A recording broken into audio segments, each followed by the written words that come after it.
Yep.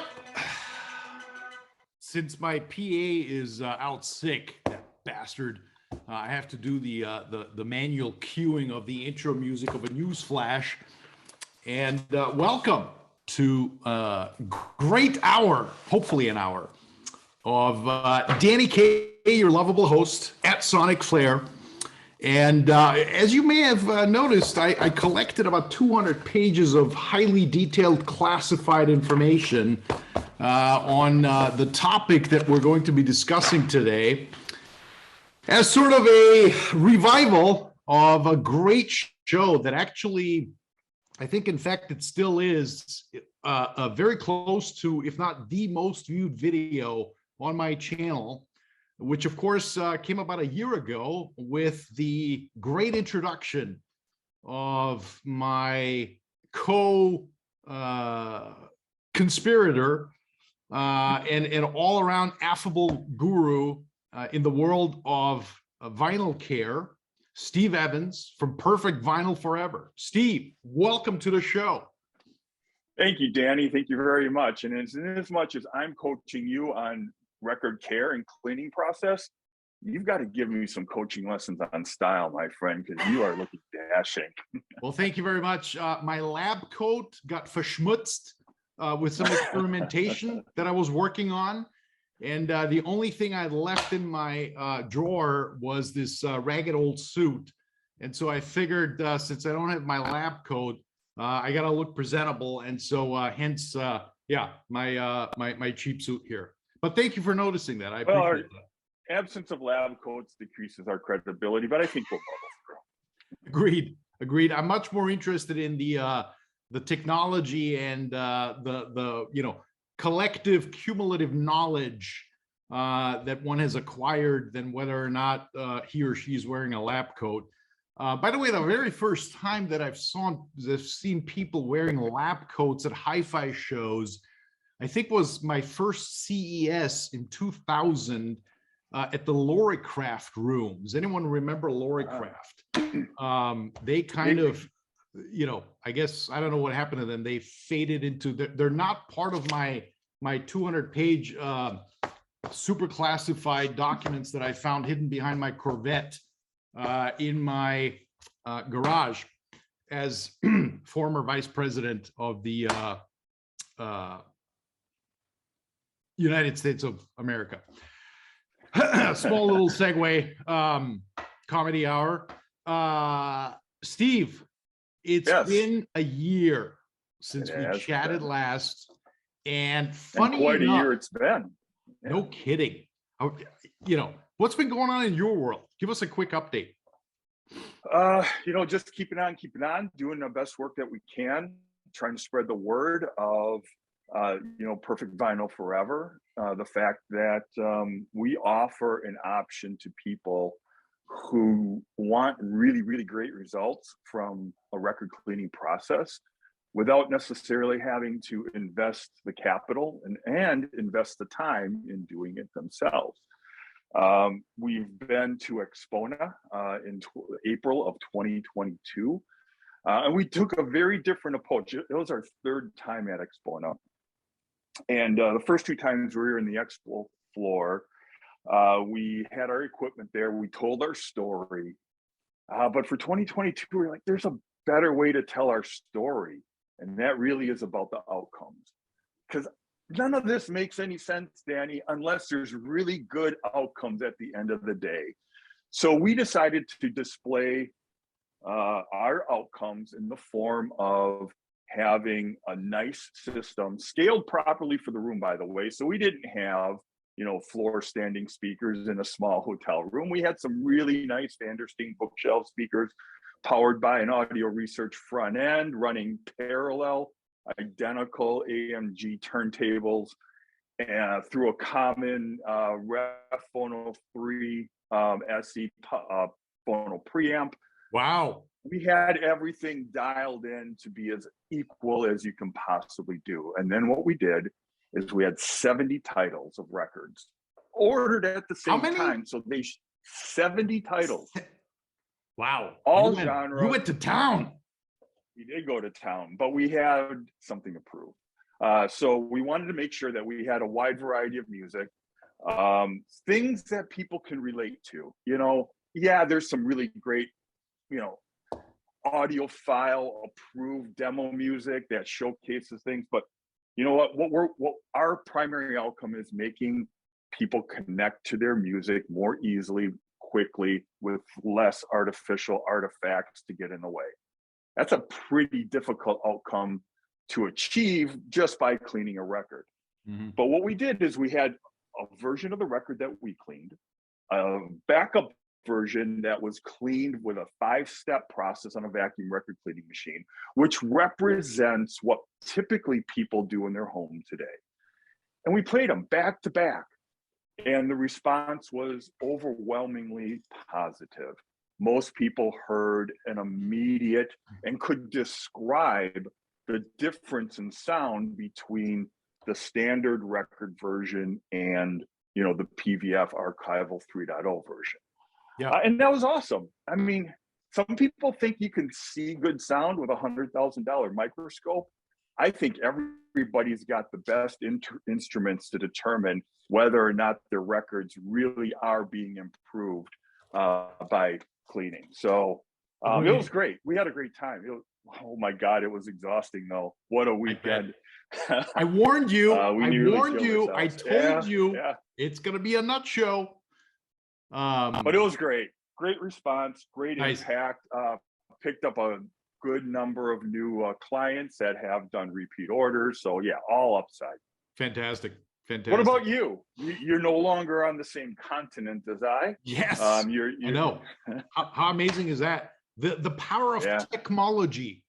Yeah, we are actually in Hungary. We moved to Budapest I did back in March anyway of last year with my new job, and my wife and dogs Nina and Porter, they followed in July, and gosh, it's been crazy. We waited forever for our stuff to arrive. Bunch of clerical errors and a bunch of just red tape and such, but really mostly clerical errors that led to this 6-month delay. And so our stuff arrived December 15th, I believe.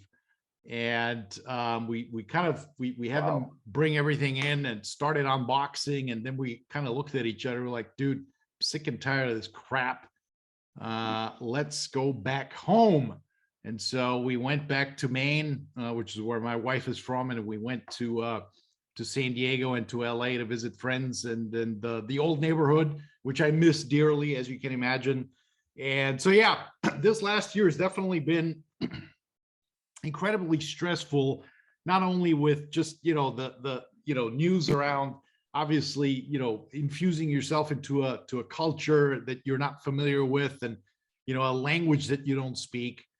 And it's been tough. It's been really, really tough. And really, most of all, I should say, man, I miss my damn HiFi and not having anything set up. Gosh, Steve, I tell you, I mean, you and I have been chatting, a couple of times a week anyway, but it's, gosh, I mean, the fact that I played music every day, and then for the last practically year, if you start considering that I started packing up all the gear back in January, February, it's been brutal. It's been really tough. And so, as great as the HomePods are and AirPods and the Meze headphones that I have, it just doesn't replicate, a stereo sound that you can hear from your HiFi. So it's, it's been tough, man. It's been tough, but I have to say, you have kept me alive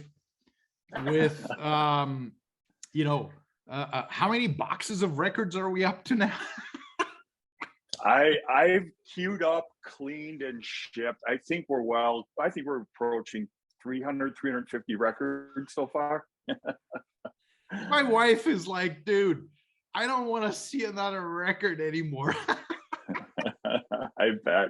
I think most of our wives can say that. Yes. And of course, the funniest thing is I don't have any damn thing to play them on anyway. I mean, I do. It's all boxed up. But yeah, it's been tough. It's been brutal. But, I think this next year, we are in 2023.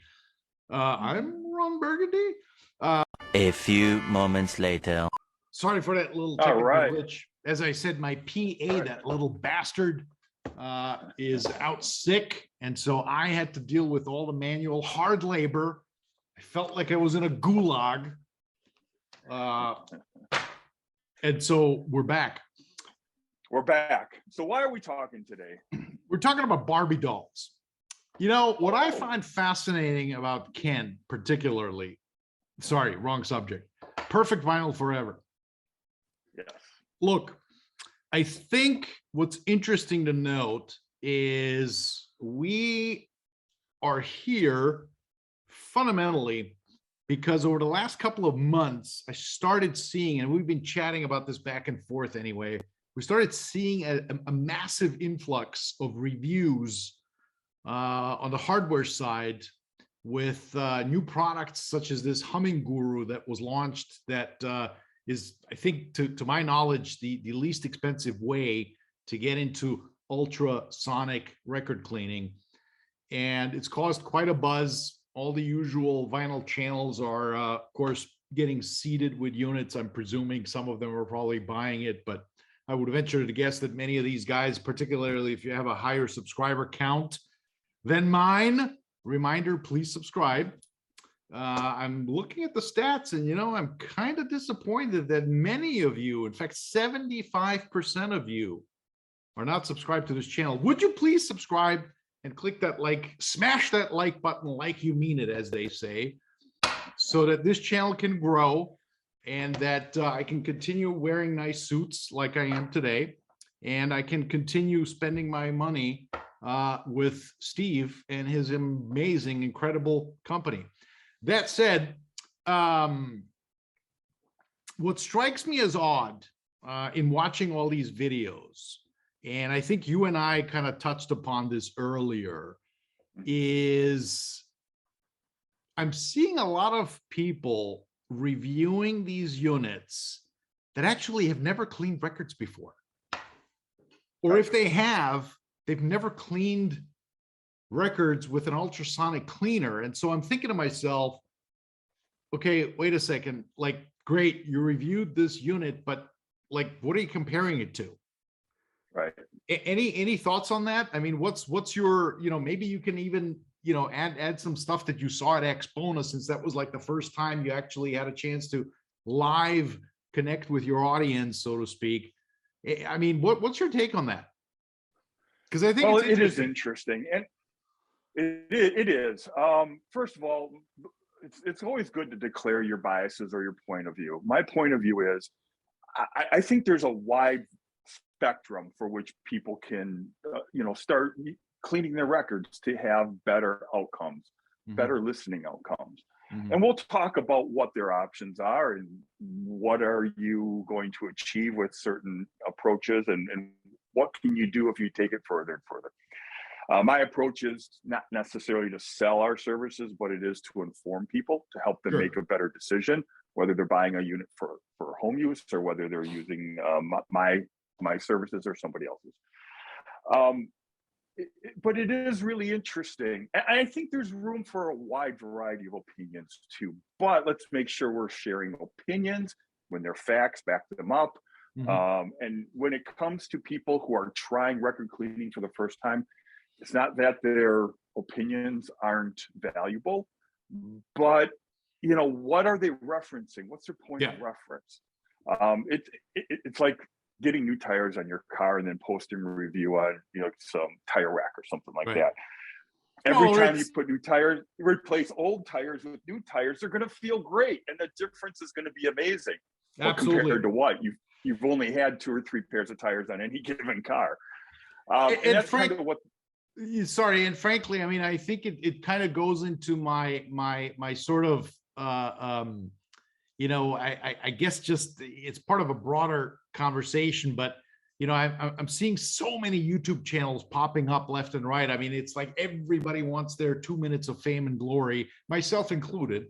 And although my 2 minutes are long past overdue, so what I think is interesting is that, again, it speaks to the broader picture of a lot of these guys going on. They're reviewing stuff, but they just started reviewing a month ago, 2 months ago, a week ago.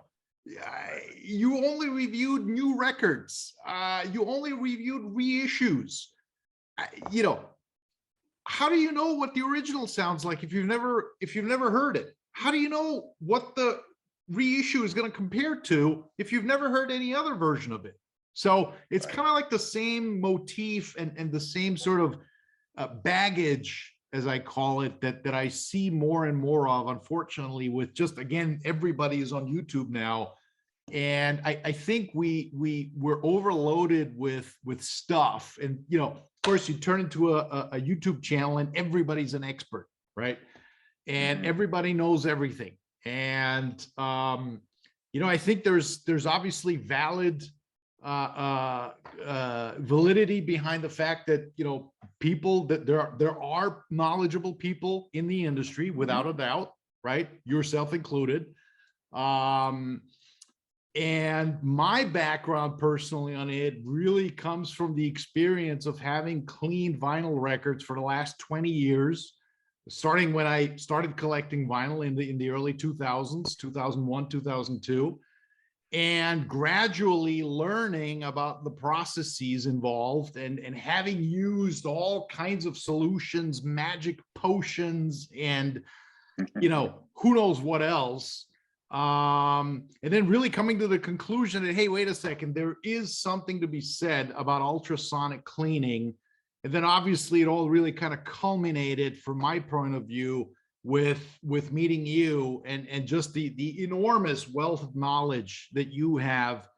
That, by the way, I never once, I mean, we joke around this, that, and the other, I get it, but I never ever really felt when Shane Bittner of Intervention Records introduced me to you, that you were pushing anything on me. Hell, the box that you sent me to clean my first 16 records sat in my garage for like a year, right? Yeah, still hurts a little, not gonna lie. Yeah. So how, okay, so you know, you as an expert, right? You have a business, that a commercial business, an enterprise, let's call it, right? You're not doing this by the seat of your pants. As you can see from your background, you've invested a fortune, a small fortune, into your equipment, into your service, and into your intellectual property. What is your, how would you tackle offering up that advice to newbies or people starting out around this? And of course, we did our first intro video of this, like I mentioned, about a year ago. You know, I'll drop a link below so people can review it and watch it again if they haven't seen it, to get a better understanding. But, you know, let's hear it from you. What's your take on all this stuff?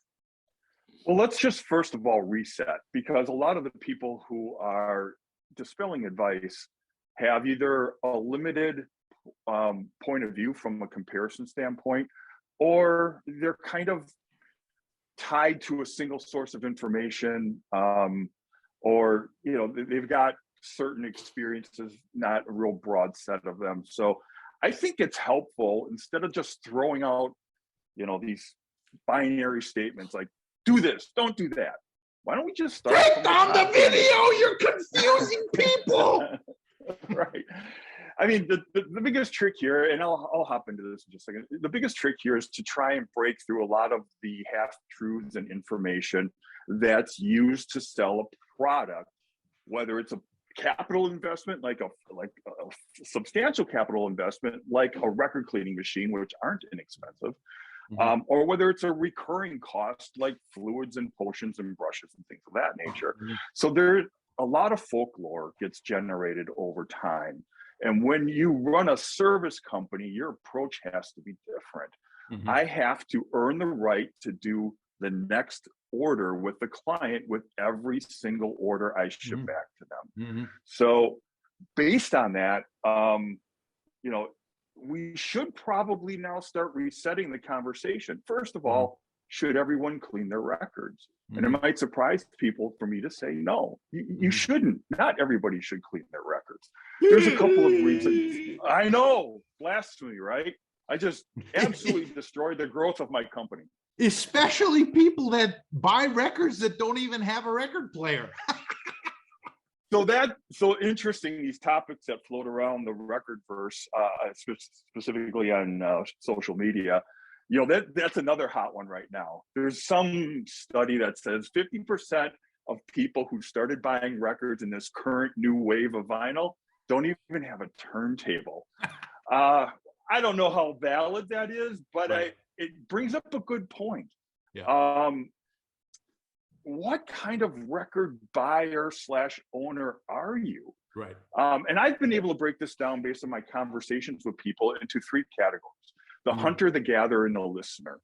Now, we're all kind of a little bit of this rolled up into one. So if we're going to categorize people into 3 subcategories, that's a little bit risky, but you're defined by the type of person based on the emotional charge you get by buying records. So for instance, the hunter, this is the person that goes to record fairs, goes on, you know, their Saturday record store excursions, and they just love looking. They're the crate diggers, right? They're looking. They find one thing, huzzah. That's where they get the emotional charge of acquiring a record. Now, they'll probably take it home. Some of them listen, some of them don't, but nothing eclipses that moment of discovery. And that's great. The gatherer, you might be a little bit of the gatherer, my friend, because if you have multiple versions of every pressing of that record and your library spans more hours in your lifetime that you're likely to be walking on this planet, you might be a gatherer. But you know, are you trying to make some references here? Actually, you're not a primary gatherer. You a hoarder. So the emotion hoarder, worse. okay, maybe. But the emotional charge, the emotional connection to their records is they can stand back and say, I've got an incredibly well curated collection, and there's validity there. But what record cleaning and specifically PVF clearly targets is the listener. Where yes, we buy records, that can be exciting. Yes, we have great collections, that too is exciting. But the real emotional payoff is when you dim the lights, warm up the equipment, drop the needle, make yourself a little cocktail, and you are taken away by the music. That is indeed, that is the listener, and that is primarily the person that I serve. That is primarily the type of person that should clean their records to varying degrees. The other folks, they don't get a return on that cleaning investment, whether it's machine time or service. So now if you identify sorry, what would you say so given that you've identified that the listener is your target audience, right? What do you notice that happens when you have a listener hear your process for the first time? What is that? Is there a commonality? Is there something that, I mean, I guess what I'm trying to figure out is there like an aha moment where, regardless of their background with regards to high-end audio or hi-fi, whether they're a newbie, whether they're, you know, they've been around the hobby forever and a half, what's their experience like? It's funny. That's a great question, because it's an arc. And I see this in the feedback that I have from my clients. Initially, it's very analytical. You're like, wow, the surface noise is less, or I had a pop here and it's gone, and that's great. So it's very A-B scientific. Then they go from that to a bit more of an open mind to say, I'm hearing things in music from a record that I've had for decades. I've never heard that before. Right. So they're hearing the higher resolution aspect of precision record cleaning. But then, and this is the most satisfying part for me, they get through the analytical process and they get to, I can't believe how I'm just moved by this music now. Yeah. And they get a more gestalt view of consuming or enjoying the music. You're throwing And some fancy words out there. and almost everybody gets to that point, and Yeah. those are the people that become repeat buyers, and their love of music just overwhelms them, and that's the payoff for me. When I get feedback like that, it's fantastic. So they have this little journey that they go on, and that, of course, then, okay, what's around the corner? What can I have? What can I discover about this next 16 or 32 set of records? And then they go through that all over again. So it's very satisfying. One thing, and by the way, that feedback completely mirrors my experience with it as well, right? And not to shameless self-promotion here, but I have to say, I mean, in all honesty, when I sit someone down, when I used to sit someone down, because I can't sit anyone down today. When I used to sit people down, and I love doing it, and I put on a freshly cleaned record from you with the current 3.0 process and the DS Audio optical cartridge, literally, I have to have towels handy to wipe the damn drool off, because it's literally a wow experience, right? I mean, they're just like, I cannot believe that a record can sound this good. I cannot believe that the noise floor of a record can be that low. And yeah, I mean, I completely agree with you. I think it's and by the way, I have to say, much of that, I personally think, and I'm curious to get your feedback at some point, I really think that, in fact, I made mention of this on a friend's channel just the other day, that I think in general terms, and correct me if I'm wrong, ultrasonic cleaning is, pound for pound, the best way to clean a record compared to everything else that's out there. Even if you got only your Humming Guru machine, and I've never used one, I've never tried one, I have no idea what it's like, but I would venture to guess that even with a Humming Guru, you're going to get better results than with a standard wet drying and sucking machine of the VPI kind, and many others that have imitated it since. Is that a fair statement? It's a fair lead into a little bit deeper discussion. So first of all, let's talk about options people have in cleaning their records. Some things just I would never recommend doing. And unfortunately, it's what most entry-level record lovers utilize, because it's inexpensive, it's easy to use, doesn't require space or things of that nature. And that is your simple brush with cleaning solutions that you squirt on the record while it's on your turntable, and then you play your record. Unfortunately, that does more damage than good. You're just smushing stuff around. Yeah, exactly. The toughest records I have to clean for people are the ones that thought they were doing the right thing periodically or before every play, but the contaminants get wet, they get embedded in the groove, they harden, and they are very, very difficult to remove. So please don't do that anymore. The other thing, the spin clean style of record cleaners, I don't recommend those either, unfortunately, because they do have some type of cleaning agents.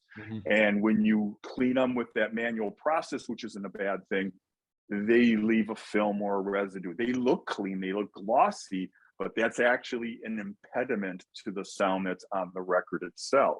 Interesting. So that gets us to what should you do? Well, first of all, Danny, you and I know your best friend that is easy to use, fairly inexpensive, carbon fiber bristle brush, doing a quick sweep of the surface of the record before each play, that's the place you start, and that's the place you end, unless you buy a record cleaning machine.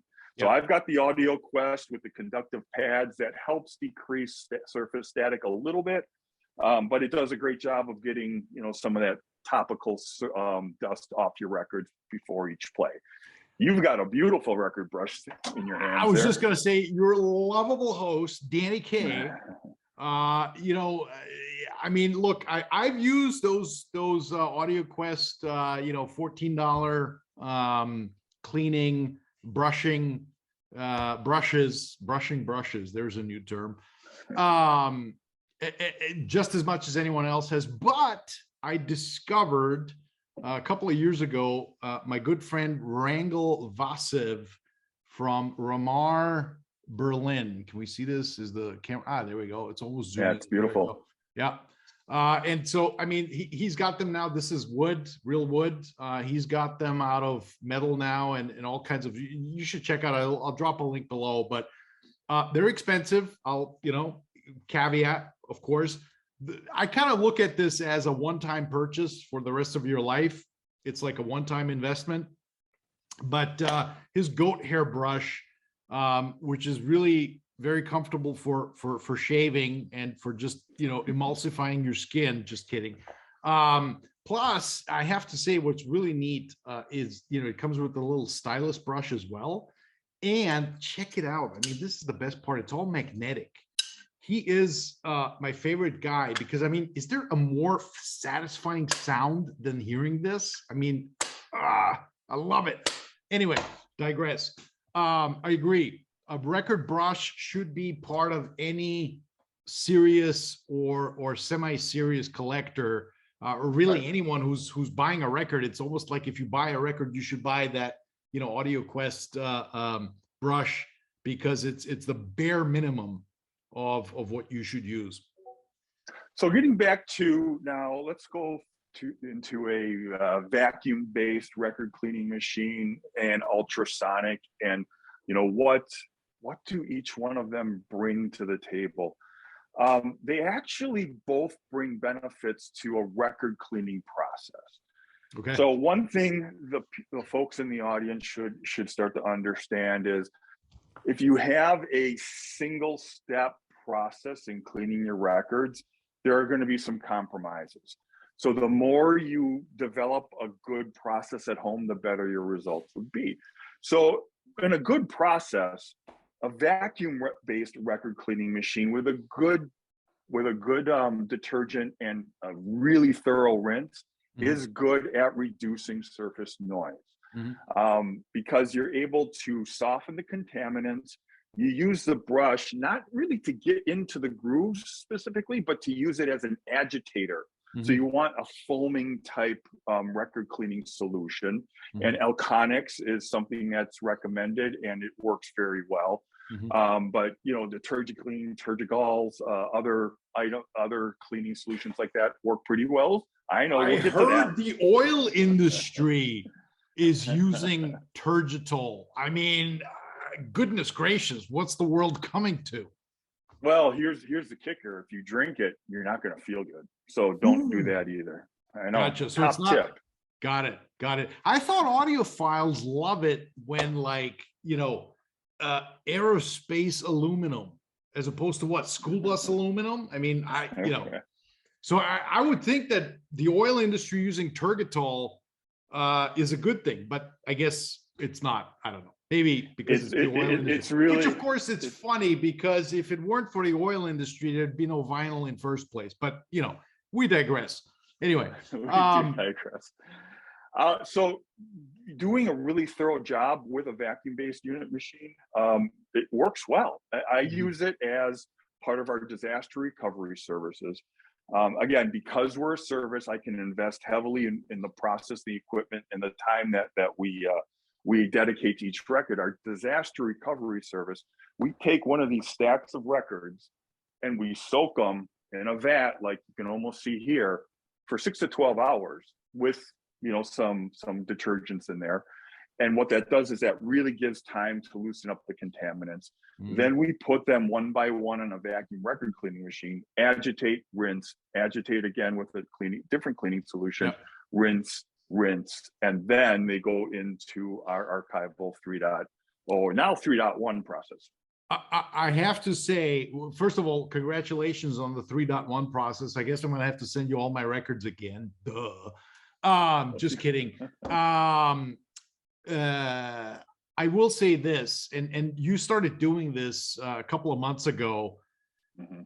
You sent me, so I, public service announcement. So Steve has been very kind and gracious, and his wife as well, accepting of all of my US purchase records that immediately get sent to Steve, and he kind of hoards them up, packs them up into a bigger record box. And then when we've got about 30, 40, 50 records, he ships them out to me.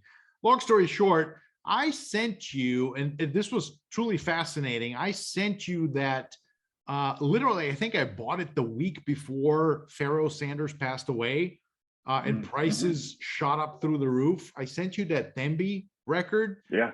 And you did a quick iPhone video, before and after, and with your deep cleaning solution, and the difference was astounding. I mean, even on the iPhone with no microphone, no special microphone, I should say, or any other recording capability, you could easily hear that the record went from like a VG to a VG plus plus or borderline mint minus. So what's the story with that? I mean, how does your deep cleaning, how does it get into, like, how does it get all that crap out? Well, specifically for records, and you've kind of given me this blanket directive that any used records that come in, let's do the disaster recovery treatment so that you get the maximum benefit of surface noise reduction. And that Pharaoh Sanders record really did respond nicely. So there was some organic base built up contaminants in the groove, very possibly placed there and embedded with just the previous owners using a brush and solution on top of it without any kind of mechanical extraction. So we soaked it, loosened it up, did that 5-step process with the extraction with the vacuum record cleaning machine, and then we optimized the sonics with archival 3.1, which now kind of leads us into, what about ultrasonic cleaning? What does it bring to the table? What are the variables? How do you get the best results? What machines out there are the more highly recommended ones? But more importantly, why? All right. Agreed. So caveat, I have just a quick jump in here to set the tone. So when I kind of like with what I was going, the message I was pushing earlier with regards to the Humming Guru, when I started using the Audio Desk, which was my very first ultrasonic cleaning machine, 10 years ago, maybe more, I don't know, I forgot when it came out, probably early teens, I think 2011, 12, something like that. I immediately noticed a big difference in removing the grit and lowering the noise floor. And then as on my personal journey, as I graduated, to use that term, from the Audio Desk, which, I mean, the forums are full of it. I'm not disclosing anything that's not publicly known. That machine is, in my opinion, overpriced junk.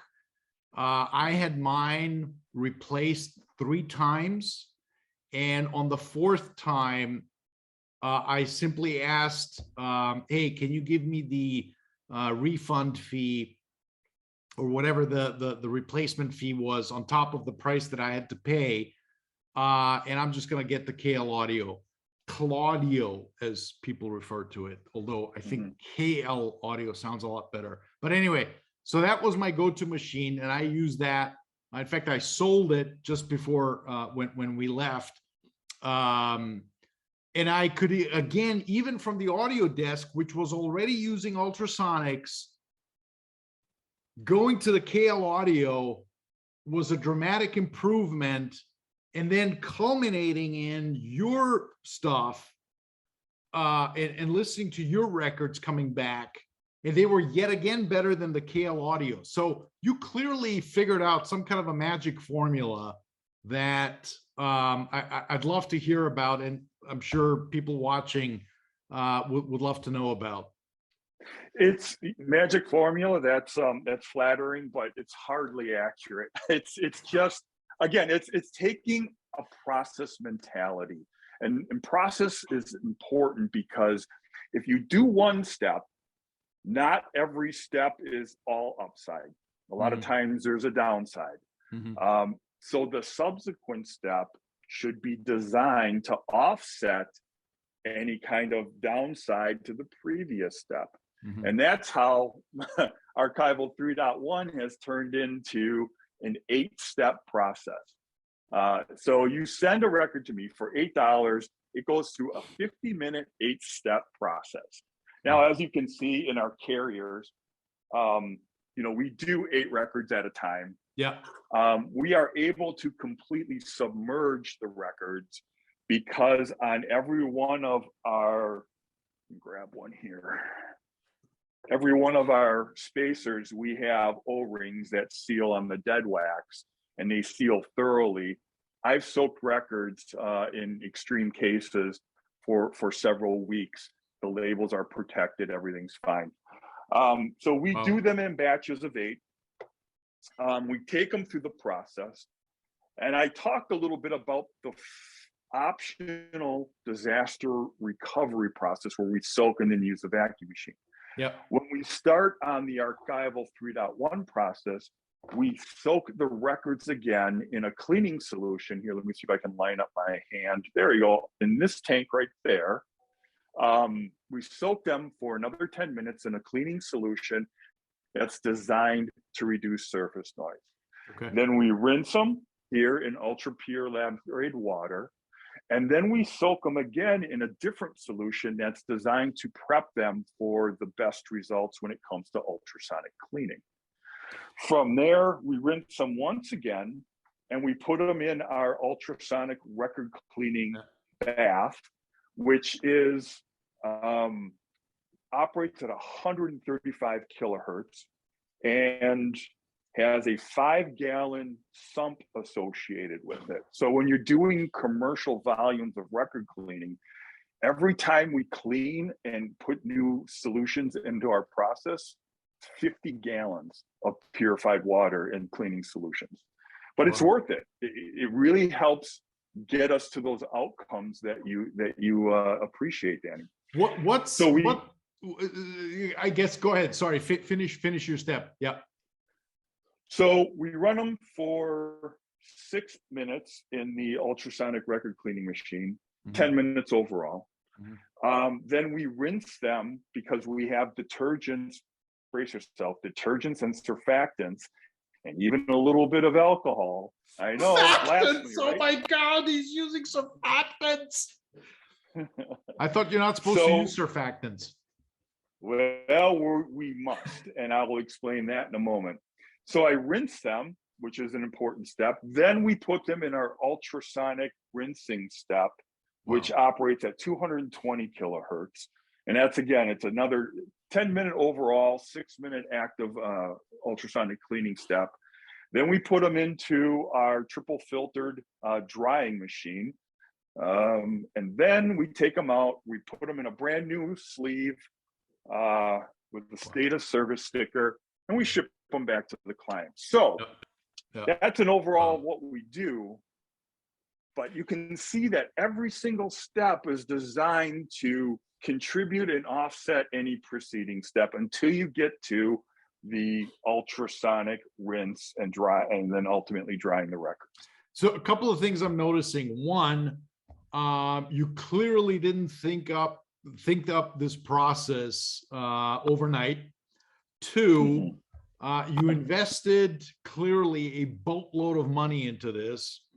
3, you should consider starting some kind of a service for cleaning people's records. 4, Sounds lucrative. yes.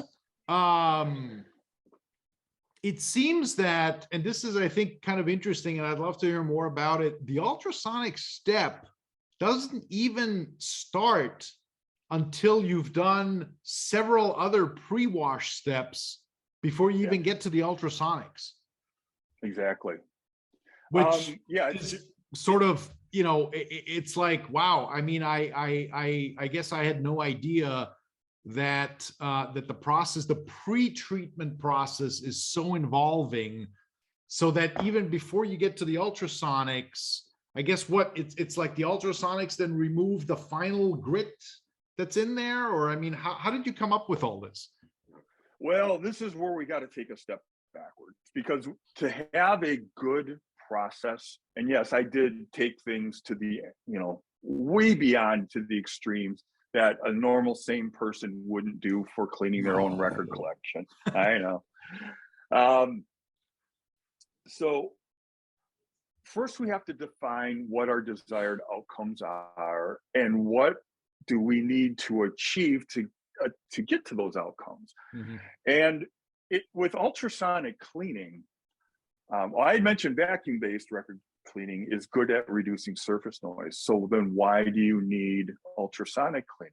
Mm-hmm. Because ultrasonic cleaning is how we actually achieve higher resolution records.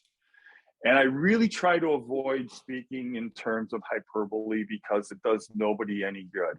But you're in high-end audio, so it's okay. it's table stakes, right?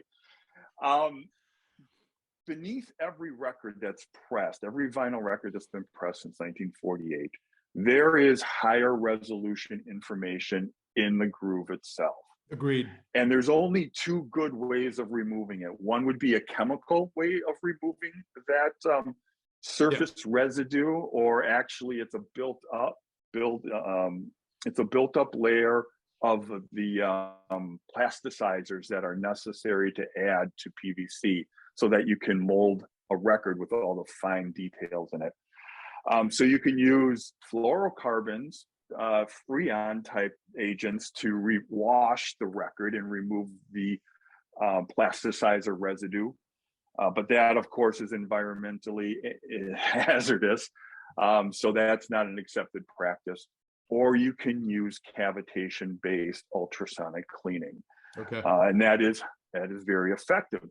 So when you have a formulation of PVC, they add a bunch of plasticizers. Where you can think of it as like oily and waxy substances to make PVC more pliable. Mm-hmm. Now you take the base polymer of PVC, you add the plasticizers, you have a compound material. You subject the compound material to heat and pressures. The bonds of the additives are weaker than the core polymer. Mm-hmm. So under heat and pressure, they start to move to the surface. Now, people have mistakenly been calling that a mold release compound for ages. That's inaccurate. And if you can't accurately describe what you're trying to achieve, you're not going to achieve the ideal outcomes. What it is those plasticizers going to the surface, and actually they facilitate the release of the record from the stampers. That's a good thing. Mm-hmm. But beyond that point, they obscure or they infill the details of the groove of the record. Mm-hmm. So by carefully removing them, you are getting more the groove of your pressed record now starts to get significantly closer to the profile of the lacquer that was cut on the lathe. Yeah. So you are actually revealing more details of the record. And I have to say, because I'm assuming you're going in that direction anyway. When I send you new records, and obviously this is prefacing, this is from the past, because obviously I don't have the capability of playing a record today. But when I did, and I sent you a brand new record that was never played, that came straight off the pressing machine into its sleeve, into its cover, to me, to you, and I compared it to a same pressing, yours always sounded better, without question. There was less, to use the cliches, the veil was lifted, the fog subsided. And I guess that speaks to what you were just referring to, which is, I guess, that agent that gets embedded in every record that you have to get rid of. Exactly. Think of it as you have a groove, right? And you now have this agent, this soft agent that coats the surface of the record. By removing it, now the transients, the details are sharper. And if you think about it, softer sounds, backup singers, the decay of a cymbal, but also the high impact sounds like the strike of a snare or other percussion instruments. Yeah. All those details are sharper and more focused. Yeah. And you can really start uncovering really interesting things in your records. Other things people observe are there's more space and definition around all of the instruments and the vocals on the record themselves. You can, if you want to get analytical about it, you are picking up, some, you can start hearing some of the cues that were made during the recording. So you're getting more of the in the studio or from the stage, the musicians in your room experience. That's because the music is so much more lifelike and significantly closer to what a lacquer or master tape experience would give you. Two questions. Have you ever measured the results A/B side by side with a scope or any other kind of way to see like what the actual, like, can you measure scientifically what it is that you're hearing? And two, given the very high frequencies that you're using, the only machine that I can think of, which actually I have coming on my way, I ordered one from my friend at Analog October Records, small, what do you call it, sidebar smash of a referral here. The degritter is the only machine that I know of that uses 120 kilohertz, which some in lab coats will say is a big no-no. But anyway, any on those two questions, what's your take there? What's your feedback? So people have been trying to measure great sound for a very long time. And, a lot of times folks will ask me, hey, can you do before and after digital, sampling, high res files, things of that nature? I could, but I don't. I believe the best instruments for hearing better sound are located on either side of your head. And what we're trying to do really can't be measured. It's like saying, via measurements, tell me which amplifier is better. That doesn't really pan out. Some people want to know some of the specifications, and that's important. They have to know if it's going to work in their system and such. But I don't really advocate what we do and trying to push things forward by serving the measurmentalists. I just don't think that's a constructive way. And here's another reason why, Danny. For $128, they can put my claims to the test and send us 16 records. Actually, it's $158 with shipping included. Yeah, you can't buy a machine and do the process and test it before making that commitment the same way you could with just trying our services. Yeah. So between those two reasons, we don't go down that road. So the gritter, I think of all the kilohertz. Oh my God, it hurts to think about it. So of all the machines out there, I like the degritter for home use the best. And here's a couple of reasons why. First of all, frequency matters. And when you're doing precision cleaning of sub-micron surfaces, let's back up on that for a second. So the tip of the opening of the groove in a record, I think, is somewhere around 50 microns in width. The bottom of the groove, which still contains a lot of information, is 5 microns. I've heard Peter Letterman quote an Ortofon study, and I couldn't find the Ortofon paper online, but he says that a decent, not even a top end, but a decent cartridge has the sensitivity to pick up 5 thousandths of a micron in sensitivity. Wow. This is incredibly precise. It's a matter that it's a miracle that this stuff works at all in my mind. Well, it's you know, it's funny. Cartridges are really, they're measuring instruments, plain and simple, right? They measure the groove depth and width, and to your point, it is absolutely fascinating when I explain to people that are complete novices how a vinyl record actually works. They're just like, holy shit, in 2023, how is this even possible? But anyway, agreed. So we are doing precision cleaning, trying to improve the performance, and I'll describe a cartridge as a mechanical to electrical transducer, because that's what it's doing. It's taking movement and it's turning it into incredibly small electrical signals. And the better you can control the movement of the stylus by the groove, by it being tracked in the groove, the better your sound is going to be. A small plug for DS Audio. They've done a great job of actually using an optical decoder, which is about 1/10 of the weight of a typical MC or moving magnet system to transcode that movement. But anyway, I'm just throwing that out there because, to me, look, one thing that's absolutely clear, Steve, is all of this stuff is interconnected, right? It is. It's to your point of the multi-stage cleaning process. It's when it comes to this analog playback, I have found over the 20 plus years that I've been in this, that everything is connected. And there isn't a one size fits all solution that you can apply to this.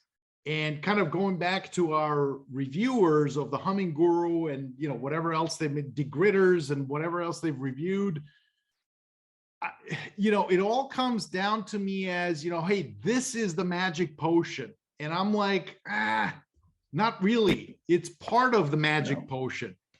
Right. Right, it is. It's part of the magic potion.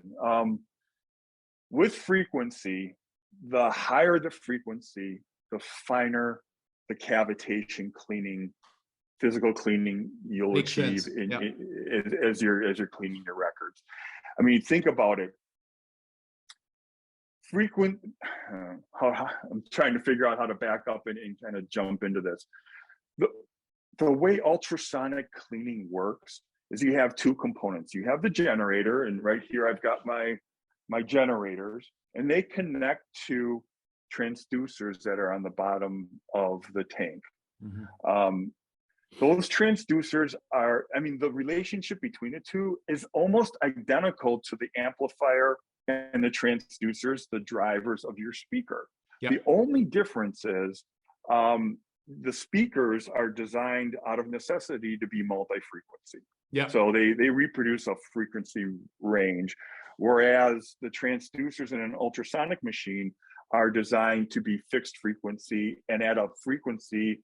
Ultrasonic means above our ability to hear, so it's above 20 kilohertz and higher. So you have these things that are vibrating, and the lower the frequency, they vibrate, and then they cause compression or refraction in the solution, and they create a bubble. Okay, so it's pulsing. Finally, that bubble gets to the point where it doesn't explode, but it implodes, and it creates a jet. and that jet then recedes, and that's where you're actually getting the cleaning power. The jet hits the record, it recedes, and it takes out, in our case, contaminants and that surface coating of plasticizers. That's what we're trying to achieve. Where does the surfactant come into play? I'll get to that in just a second. So when we have the larger or the lower frequencies, like the 35 and 40 kilohertz range, the implosion intensity is actually enough to pit metal if it's not properly applied. Furthermore, the bubble's larger, it's not getting down into the groove as well, and it's not getting into those submicron details that we need to achieve to get the ultimate in sonic improvements. So 40 kilohertz, in my opinion, is too coarse. It's too low of a frequency. 80 kilohertz, you're starting to get some significant improvements. And that's where we started with our 1.0 process. I originally had 80 kilohertz in my cleaning and my rinsing tanks. Yeah. When we went to 2.0, that's when I went to 135 in cleaning and 140 or 220 in the rinse. But frequency is only one component. There's intensity, and then there's also there's intensity, but then there's also how dense the cloud is in the tank. And you need to balance all these factors to have proper cleaning to the degree that we're looking to achieve. So to go back, I like the degritter because it's got the frequency correct. It's got a purpose-built tank. It's got 4 transducers cleaning two of them, each cleaning the side of a single record. But the thing I really like about it is it's got the ability to put a second tank in with a rinsing solution. So you can use a surfactant, but then you can easily put in a second tank and then have it rinse the record, which is absolutely critical to having good long-term outcomes. So what about surfactants? Well, that's been a contentious point on a bunch of these videos over the last couple of weeks. Yes. You can ultrasonically clean records without detergents and surfactants, and sometimes you should. And here's why. If you do it, you get better results. All right, I'll try this, see if the camera picks this up. I'm dipping this record, and before people's hair start on fire, this is a worthless yard sale record that I use for designing the equipment and other tests. Okay, that's why I'm touching it with my no records are being harmed in the procedural demonstration that Steve is about to embark on. No worthy records. All right, this is ultra pure water. All right, let's see if the camera can pick this up. Yeah, I see you it. can see that the water is beating up on the surface of the record. Yeah. And if you only use distilled water in your ultrasonic cleaning tank, you have an air gap between the water, even when it's submerged, between the water and the surface of the record. Well, because vinyl and water repel each other. I mean, well, I don't want to use the term repel because I don't think that's accurate. Okay. But the surface tension of the water tends to make it bead on the surface. Okay. And if it beads on the surface, it's creating an air gap in the tank. Yeah. Here, we will dip the same record in a solution that has very little detergents and surfactants in it. Wow. And you can see you have a nice even coating on the record itself. That shows you that the cleaning solution is actually getting down into the groove, which means your cavitation cleaning action, the bubbles can actually get down into the groove and give us the results that we seek. Wow. And what chemical is in that solution? What do you have in there? Or is that some proprietary thing? In my cleaning tank, it's not very proprietary at all. I use turgatols. I use a little bit of alcohol. Okay. And, it's the same kind of mixture that you can learn about on forums or an incredibly informative document that that Bill Hart and Neil Antonin put together called the aqueous. I want to get the title right so people can search for it. I'll put a link below in it. Yeah. It's the Precision Aqueous Cleaning of Vinyl Records. It's really well done, and 200 pages, gentlemen. Yes, filled with a bunch of information. You can skim it and get the highlights, but it really does show you that there's sources of information out there that will tell you, that will advise you of what to do, but also why you're doing it, so you can make a better decision, as opposed to somebody just saying, you know, you're going to kill yourself if you use Tergitol in your cleaning solutions. So what's the downside of detergents and surfactants? It leaves the residue. Mm-hmm. And if you are not going to now physically rinse that record, okay, you're better off not using it and only getting the partial benefit of ultrasonic cleaning in distilled water or deionized water alone.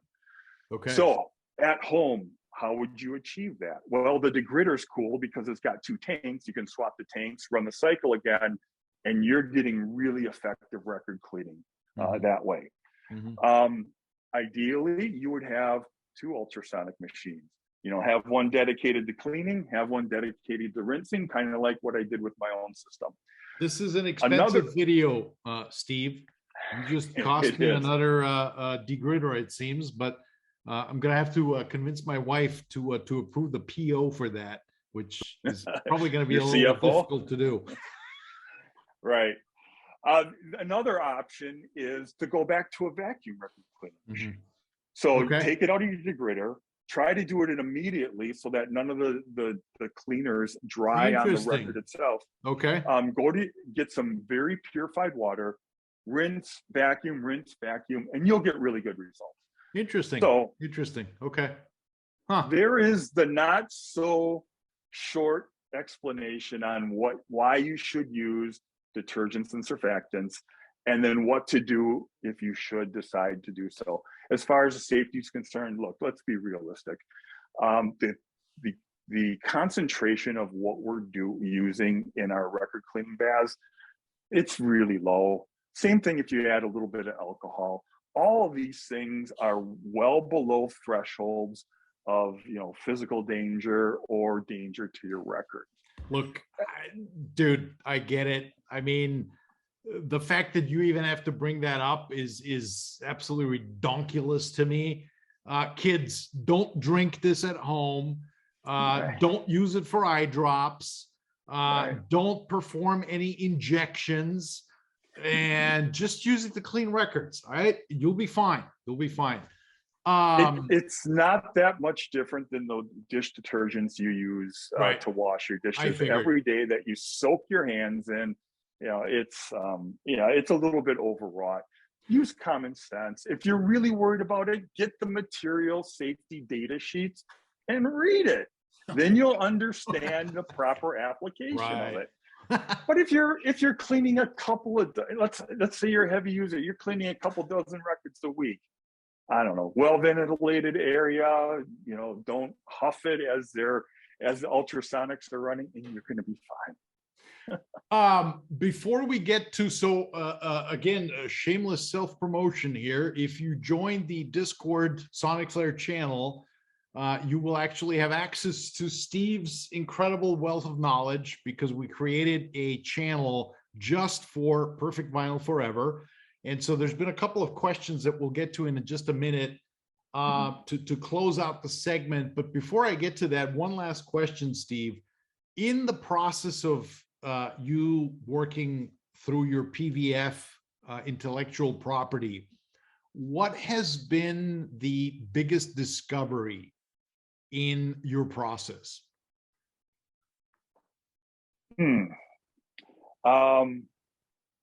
That the sum of the process is the thing that delivers the result. Mm-hmm. That, you know, so many times us as consumers, and I'm guilty of it, If I don't want to learn about, let's go back to the automobile tire analogy. If I don't want to do a lot of deep research, I'm going to go for some single factor decisioning when it comes to which tire I should choose. Yeah. And you know what? Okay, we're all vulnerable to that. When it comes to buying records, when it comes to carrying and cleaning, a lot of times we devolve into this single factor decisioning. Well, I'm going to buy an ultrasonic cleaner. Well, what do I need to get? Is it frequency? Is it watts? What is it? Mm-hmm. It's everything. It's the gestalt. These incremental improvements, I've gone through 3 primary revisions of my process. Like I said, I've got 3.1 now, so there's some tweaks to the 3.0 process that gave better results. Man, it's just really understanding how one step affects the other, and then how you can just continuously improve. That's one thing we provide our clients at PVF as a service. We can do continuous improvements without them having to buy a new machine or have a machine upgraded. We take care of that for them. So that's the biggest journey, I think, the biggest outcome. Which brings up an interesting question that I always ask you, or I've asked you a bunch of times. So if I have, I'm pretty sure, I think I have maybe the first handful of records that I sent you. And by handful, I mean the first couple hundred records that I sent you are the 2.0 process. The rest have all been the 3.0 process with your latest, whenever you came out with that. What is the, so what's the outlook on that as far as, okay, man, I've got, 100 2.0 process records. Yeah. Steve just introduced 3.1. Oh my God, what do I do? Okay, great question. Really, really good question. So there's, when we increase the primary digit of our version, so when we go from 2.0 to 3.0, the simple criteria for doing that is, if I re-clean with the new process, am I going to hear significant improvements in the sound quality, primarily in the sonic improvements, the realism, the impact, the trails, the decays, the details, etc. So if you've got 2.0 records, my guarantee to you is when I re-clean them with 3.0, you will get more PVF goodness coming out of the record. Now, should you do it? I don't want to try and oversell this to folks, because I think the whole record cleaning industry over the years has misled the consumer in thinking that they need to over clean their records. Right. And when you're selling a consumable product, obviously that's self-serving. If you're selling it to justify the cost of a machine, to tell people you should really clean your records every 4 or 5 plays, I don't agree with that. Right. Matter of fact, I contend you don't need to re-clean PVF cleaned records as long as you never wet clean them again. And then you can then opt in to upgrading them via a re-clean if we increase the primary digit of our versions. Now, should you do that? You know what? If you've got records that you really love, then maybe send those in. I'm not going to tell you to re-clean all 200 of your 2.0 records, because probably not every one of those are the ones that just kind of grab you and just take you to another space and time. So it's like everything else. If you, as you said, I mean, I guess if you really, really care about it, if it's a very valuable record from regardless of whatever that value proposition for that record is, send it in and see for the results. Interesting. And again, same risk profile that I offered earlier. Send in 16 2.0 records. If you get them back and you're like, a little bit better, doesn't really curl my toes. Okay, great. You spent $128 and that's the end of it. That's cool. If they really do shake your foundations, you can incrementally make your decisions and move forward. Agreed. Closing out, let's get into some questions here. Ooh. All right. Sure. So, I have a few questions that, okay. Here's a good one. Considering that we don't have access to pure water or different enzymes in a home environment, what kind of water, distilled or deionized, and additives, isopropyl alcohol, surfactant, and so on, should you use in an ultrasonic bath? Okay, really, really well constructed question. I appreciate that. I wish I could take ownership of that. Clearly beyond my pay grade. Yeah, I just joined your Discord forum. Really nice group of people. You know, very civilized forum, and that's so refreshing compared to what we experience on the internet.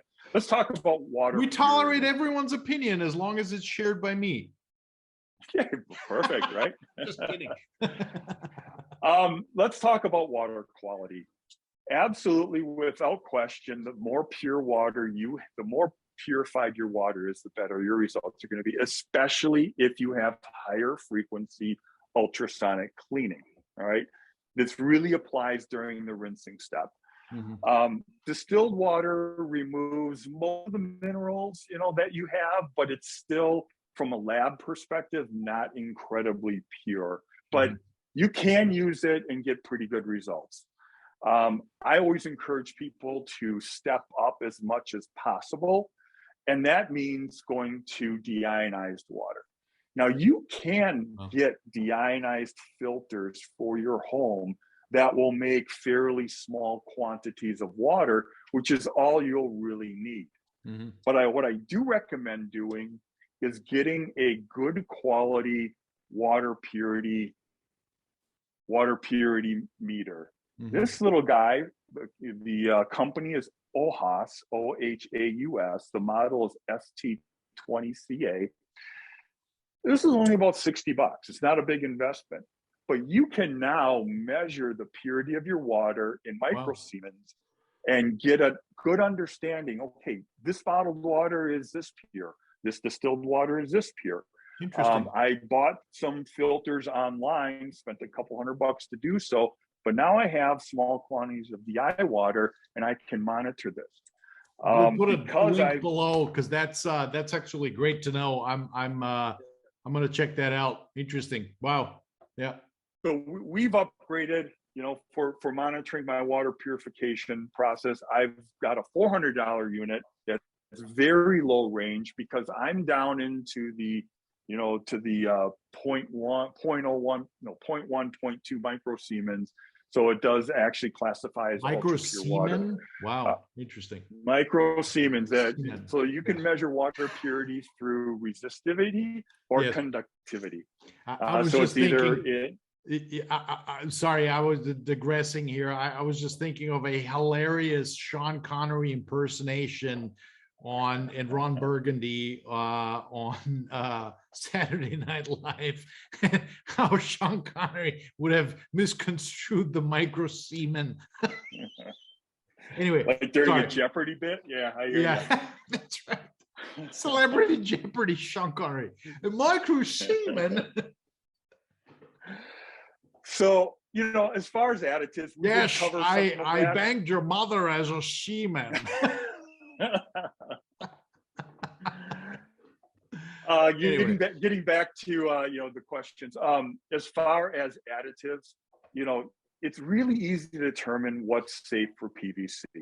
There is a chemical compatibility chart that you can find on the internet, and it shows you a wide variety of solutions, including alcohols, that will show you how resistive PVC is to those types of, and the concentration.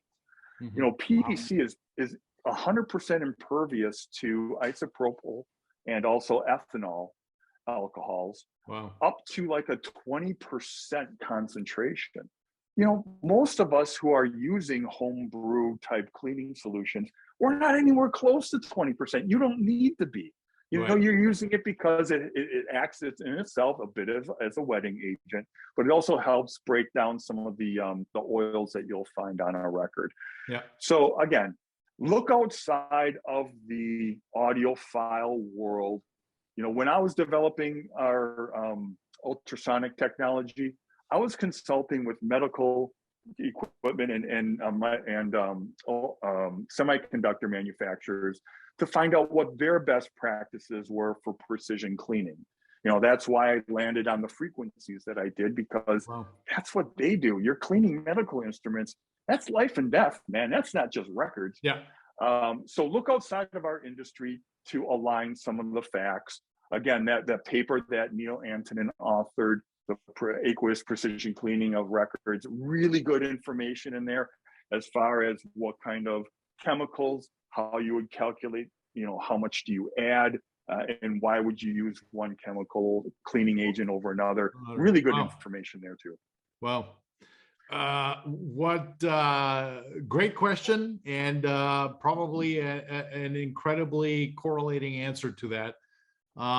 Again, I think it's fascinating to me as a layman, which, I consider myself to be in this subject anyway, is just the amount of information that you really have to, I guess, research and know.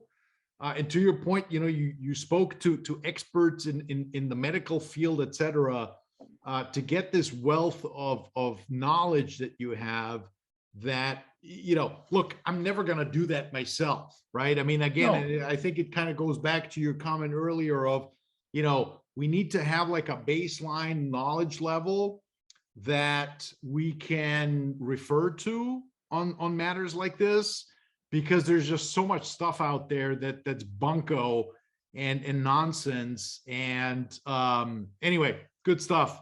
2 more questions. This is a good one. What temperature of the water yield the best results?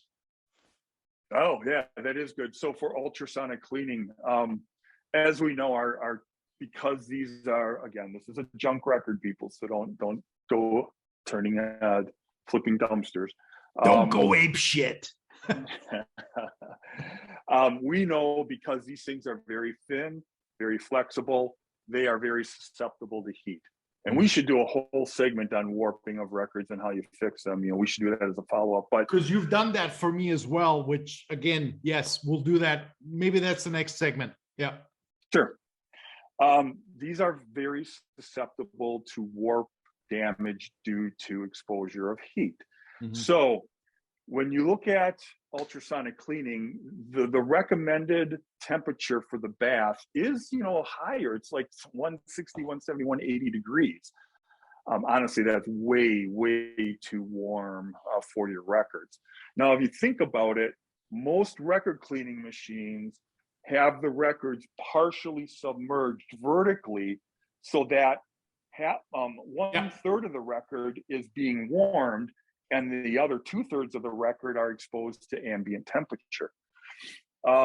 So we certainly can't use 180 degrees. What I found works really well, and the cavitation still forms and still very effective, is in my system, I run it about 100 degrees Fahrenheit. And that minimizes any kind of temporary distortion that would occur due to heating the record differently between the submerged and the exposed part. Interesting. And of course, your as you've shown us, your records are fully submerged to begin with. Yeah. Right. Which I honestly, that I never, this is like, I mean, I guess I should have known this. I didn't. And to your point, I've never ever seen a water stain on any of the labels. So your system clearly works as advertised, but I never knew that you actually fully submerge the records in the solution. That's amazing. The fundamentals of cleaning apply. It's time, it's temperature, it's cleaning agents, so the chemistry, and then the physics, and then of course drying. It's not any different than washing a plate in the dirty plate from dinner type of thing. All those factors, the more time you can expose the records to a cleaning solution, the more clean they will get. It's really fundamental stuff.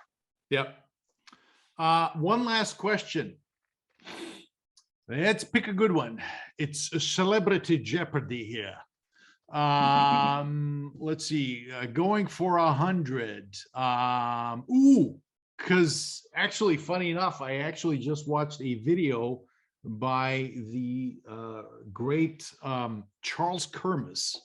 I've never met the guy before, and it's interesting to see what he has to say. That said, he actually claims, and he has a patent, as far as I'm concerned, or as far as I understand, I should say, on the distance of the records. Because the question goes, what is the recommended distance between records when using ultrasonic cleaning of multiple records? He apparently has a patent on this. Yeah, well, okay. With a lab coat. The answer lies in fundamental physics. And I'll actually we'll provide a link. There is a calculator online that will determine the wavelength in water for various frequencies.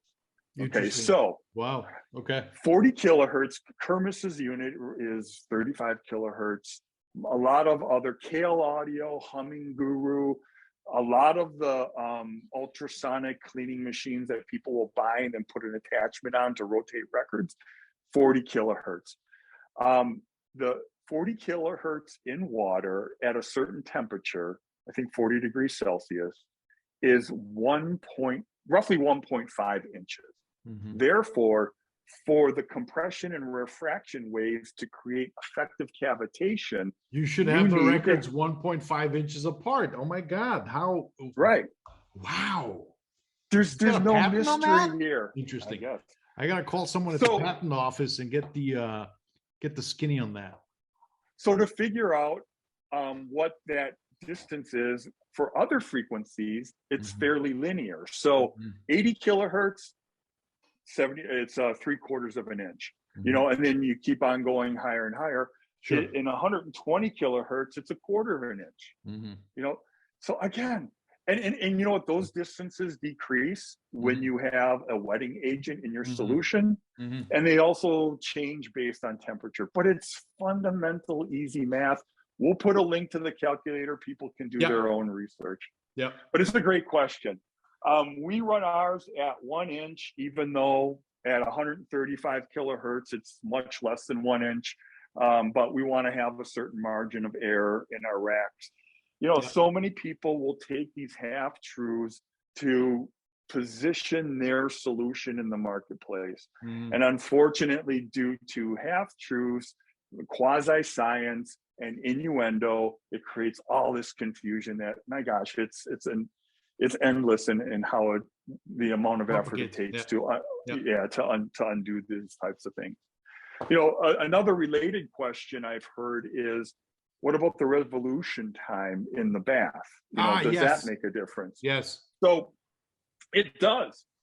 My advice is go as slow as possible, because the slower you turn your records, the less cleaning solution is pulled up on the records as it rotates through your bath.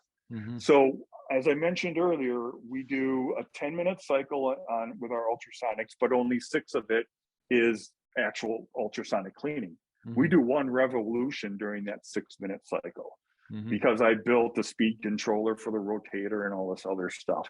So whatever, as slow as possible, it maximizes the contact of the record with the cavitation activity in the bath, but then it also minimizes the pull-up of the solution on the record so that it's not drying and it's easier to rinse off when you do your rinse step, because we're all rinsing now, right? Yeah, interesting, fascinating. My good man, we are on our time bump. And gosh, you know, we could talk about this clearly. You could talk about this clearly for hours and hours. The wealth of knowledge you have is tremendous. And, you know, I love the idea of following this up maybe with a record flattening episode at some point in the near future. You have done that for a couple of my records that I thought were literally, by the wayside, and you've resurrected them. And so, gosh, thanks for your time, Steve. It's been a pleasure. I'm sure we're going to get lots of comments. Hopefully we're going to get lots of views on this. I think you really sort of hit and debunked many of these sort of myths that have been propped up over the last couple of months, weeks in some of these videos. Gosh, it's I'm glad that we met, and I'm glad that you have a service as you do, because it's to me, it's no BS. If you don't like what you get, goodbye, right? No hard feelings. But time and again, you really prove that your stuff works, at least to me. So thanks for your time, Steve. Anytime, Danny. It's been great. And we'll have to tune in for part 3, I guess, of this conversation with regards to record flattening. So, well, and of course, we need to make a promise to your audience. First, I know this is a lengthy segment. I know we covered a lot of ground. So thanks to those who stuck it out to the end. Hopefully it was valuable. If you have any follow-up questions, try and join the Discord conversation at Danny's SonicFlare Discord channel. We'll do our best to answer some of the comments and the questions down below. Yeah. But yeah, we just have to promise our audience, Danny, that we're not going to let another 12, 14, how many months it's been go by. We'll follow this up and maybe make a little bit shorter segments so they're easier to digest. Yes, love it. You're the best, man. All right. Thank you so much, Steve. Take care. Talk soon. Talk to you soon, Danny. Ciao. Thanks Bye-bye. for tuning in. Your lovable host, Danny K, and featuring Steve Evans, who wrote the patent, might I show you, of 200 pages of research. It's a new form of patent, which is basically recorded onto invisible ink on invisible paper. Right. With that, thanks for this new segment. And hang on, I gotta clear us out. Wait a minute. Here we go. There it is.